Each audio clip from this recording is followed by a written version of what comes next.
Welcome to day one of knot school.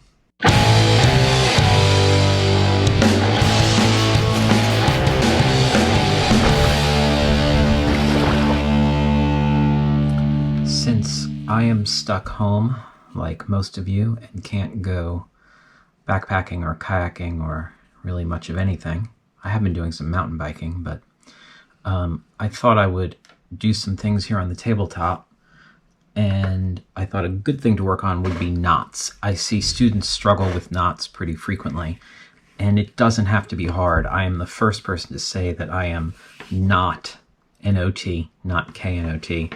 I am not a knot expert, not a knot expert. But if you're going to be active in the outdoors, you have to have some knots that you use that work well for you, and that is really the key. You don't have to be an expert. You don't have to know every knot. But I think everyone needs to know 3 to 5 knots that they're going to use in the outdoors to do the things that they need to do. And my 3 to 5 knots will probably be different than your 3 to 5 knots, just because people work differently. So before we start working on knots, we need to have some terminology.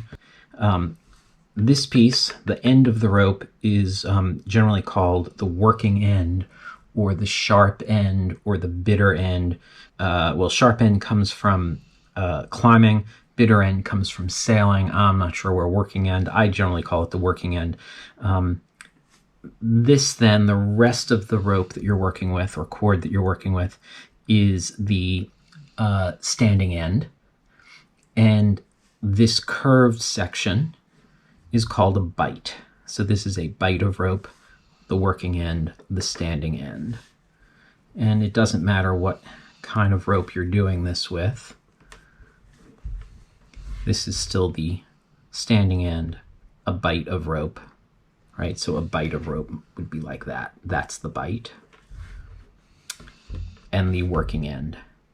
And you'll see that different ropes have different hand feels. So this one is a little stiff because I think it's old and dirty and stretched out. This one is a little bit easier to work with, a little bit softer, a little bit easier to handle. You'll find some knots are easier to tie in small cords, and some knots are easier to tie in thicker cords. It all depends on what you're trying to do. Before we learn our first knot, we need to talk about the difference between a knot and a hitch. That a knot will hold itself if you let go of it. It will stay in the line doing the job it's been asked to do, whereas a hitch will frequently come out if it's not under tension. And so that's the difference between a knot and a hitch. Okay, so we're going to start off very slow with three stopper knots, right? So the first, the first is just an overhand stopper knot. And this is the sort of thing that like a climber might put at the end of a rope so that it doesn't slide through a belay device. And all I'm going to do is I'm going to cross the cord over itself, right? So standing end, bight, working end. This is now, the bight has created a loop, and I'm going to reach through the loop and pull the knot tight.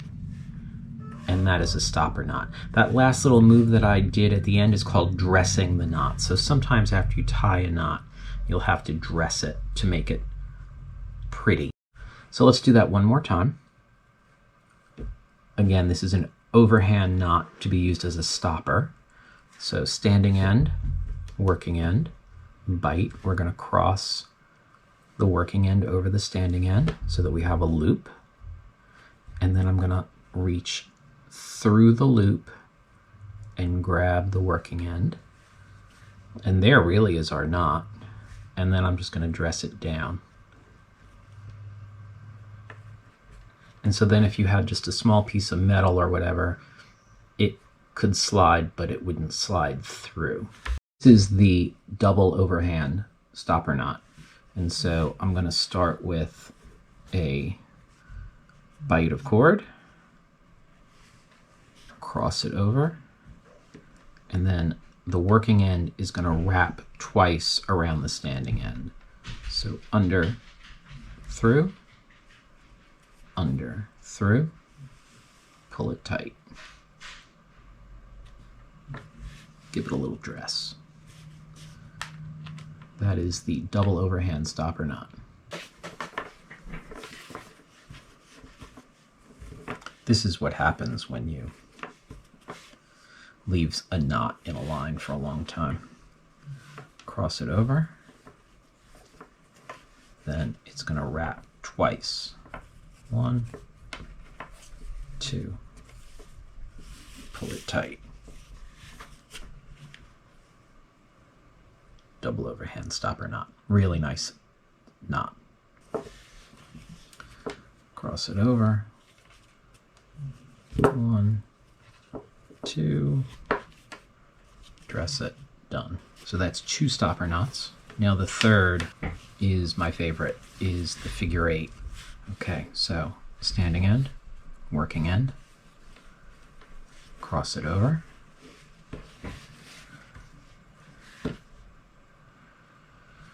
standing end, working end, bite, cross the working end under the standing end, bring it up above the knot. So here is all of your knot work, here is the working end, pass it down through the loop, pull the standing end. Figure 8. One of my favorite knots. Holding it in your hand. Cross it over, then under, then back up, then down through. Holding it in your hand, cross it over. So standing end, working end, bite, cross it under, bring it up above, and back down. Super easy. So this is the first in a series. If there's a knot you want to learn, leave the name of it in the comments below. I'll be back in a couple days with one more. Hit like and subscribe, and we'll keep this thing going. Hey, stay safe. See you outside.